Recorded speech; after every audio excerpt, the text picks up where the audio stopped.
Hello friends, my name is Deepak Pathak. Today is my third topic on supply management is end-to-end supply chain. So end-to-end supply chain is a buzzword today in today's industry. So what is end-to-end supply chain? Procurement of the material from the supplier end till the end of customer's end to be dispatched. So the whole cycle is considered as end-to-end supply chain. So you procure the material from the supplier, it comes into the organization, then through operations the product is manufactured and then dispatched to the customer. So the whole life cycle is called an end-to-end supply chain. But what is the necessity of having the end-to-end supply chain? Earlier it was not there, but in the last 10 years it started end-to-end supply chain. So the reasons for the driving factors for end-to-end supply chains are the customers are having continuous pressure on price cost reduction, the lead time reduction, and giving the right product quality. So this is first. Second is the globalization of the industries or processes. So there is a disconnect in the processes and flows. So this is also one of the reason. Then globalization is one, but also the SKU is driving the complexity of the supply chain, which is resulting in supply chain waste, which is very critical. And also demand on the margin improvements is also driving the end-to-end supply chain. So these are the main factors, for going for the end-to-end supply chain. And what are the benefits when you implement the end-to-end supply chain in the industry? So basically, the revenue is there is increase in the revenue by having the lead time reduction.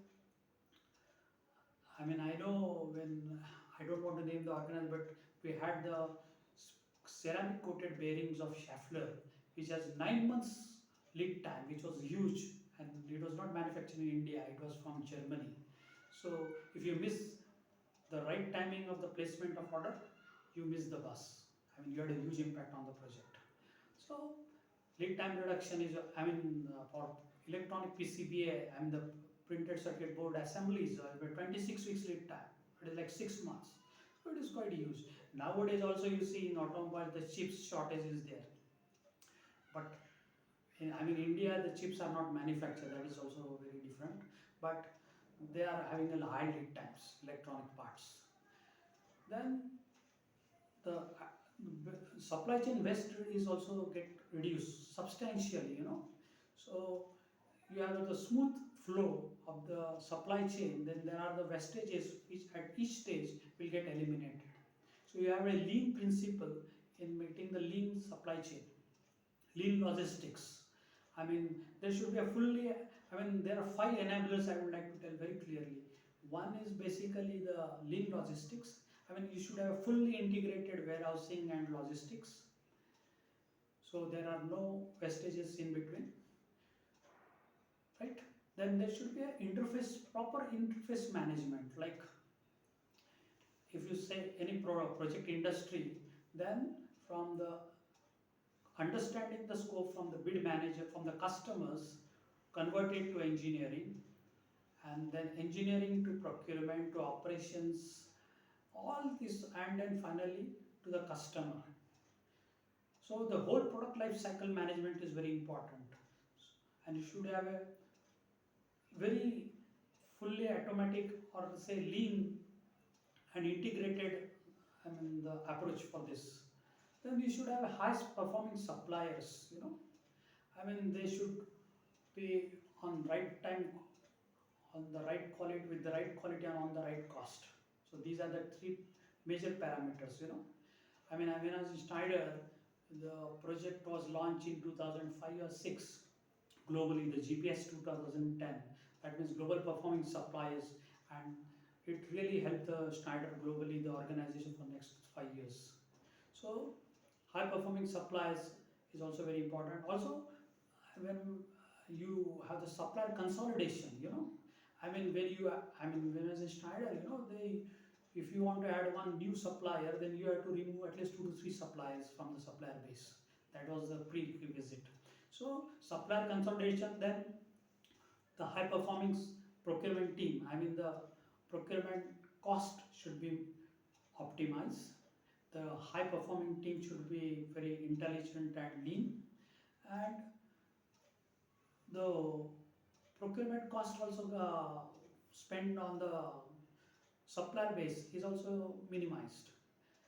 And finally, the digitalization is very important. The right type of tools, the software, the standardization. I mean, I know in Schneider when in 2003 or 4 it was launched the standardization of hardware program globally.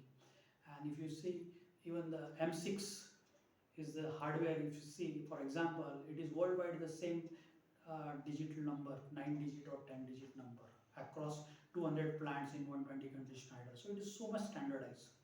There were standard catalogs like AR 8100 and something like that.